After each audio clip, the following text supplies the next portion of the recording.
Hello guys, it's the Jin Shadow here, and I want to bring you guys some new content today. So if you haven't seen my Scar H with my Alliance Armament Company suppressor on it, you should go check that out. It'll probably be in the sidebar because the tags are going to be similar, because I don't have that many gun videos yet. However, I want to show you my third favorite piece of my collection, because I have the Scar H, which is obviously number one, and then coming in close second is my 1960s, 1970s, I can't remember if it's a 76 or 67 right now, I'll have to go check. It's a Russian Makarov, which is very rare for anybody, especially in a foreign country, to be able to possess any Russian military-issued weapon, considering the fact that Russia would rather melt down their weapons than let their own people have them, in most cases. You had to buy, in that country, you had to buy a completely different version of the Dragunov if you want it. They make a hunting version, which is identical, but yet you can't own a military version. It's illegal. To my knowledge, that may change. So, I don't want to be ignorant and say that. But anyways, speaking of Russian weapons, my third favorite is the AK-47. This is a Wasser 10, Romanian variant, with the side, trying to get a good angle so you guys can see it.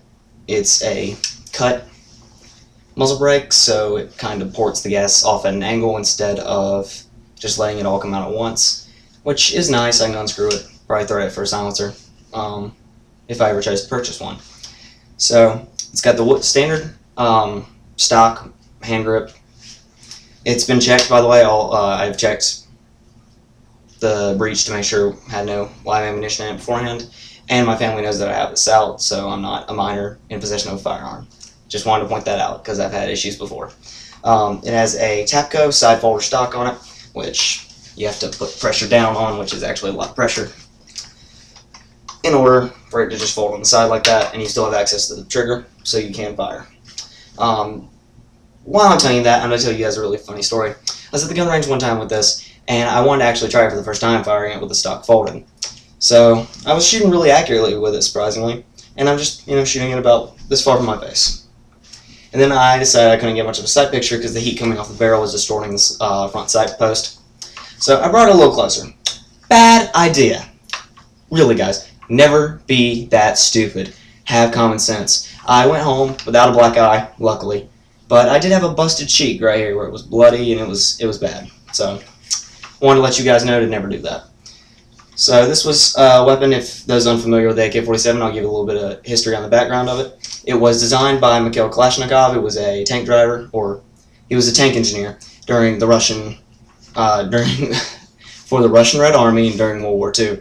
After seeing some of his own comrades wounded, he wanted a weapon that could be used as a close quarters weapon against anyone assaulting a tank, or just a weapon that basically would not break in the harsh conditions you find in Russia, such as Serbia, which is the Russian just freezing cold tundra, and those sort of situations. And he succeeded. He made a weapon that would almost never jam and never break. Now, that being said, there are plenty of occasions where, if not properly maintained, this weapon will break. Not so much as the Vietnam era M16, but do not take that the wrong way. The AR-15s of today are much more reliable and much more accurate than this weapon. However, this weapon is underestimated for its accuracy. In semi-automatic fire, it's accurate up to 430 meters, and on fully automatic, which is what it was mainly designed for, it was accurate up to 330 meters. That was a mouthful. Had to take a breath there. And that's coming from the Russian Mikhail Kalashnikov himself. So, although the sights go up to 1,000 meters, not really sure why. The more modern variants, such as the AK-103 and the AN-94, are much more accurate, and they can put 2 rounds in a 1-inch target at 400 meters, about that big. So, and that's ridiculous. I would love to see the mechanisms behind it. And it is based on Mikhail Kalashnikov's design. I'm not sure if he's the lead designer anymore, or if he's just settled and retired off the money he made off this, which I wouldn't be surprised if he did. But there are over 100 million different variants and just AK-47s that have been produced in the world. It's been seen in every modern battlefield, from Iraq in the hands of the Taliban and the Iraqi National Guard, who fight alongside the U.S. soldiers. And it's been seen since the Taliban fought Russia, who was trying to invade. I'm not sure what years that would be, but I'm not sure. Anyways, this weapon was actually used against the Russians in a horribly ironic manner. But I just wanted to share this with you guys, and I hope you enjoyed the video. If you enjoyed it, please leave a like. It really helps. It makes me want to keep making these videos. If you didn't like it that much, comment, give me some constructive criticism as to why you didn't like it. And if you want to see more, be sure to subscribe, because subscribing is pretty much the only way you're going to know when I post a new video, unless you search, every other day or something. I'll probably bring in my mocker up next.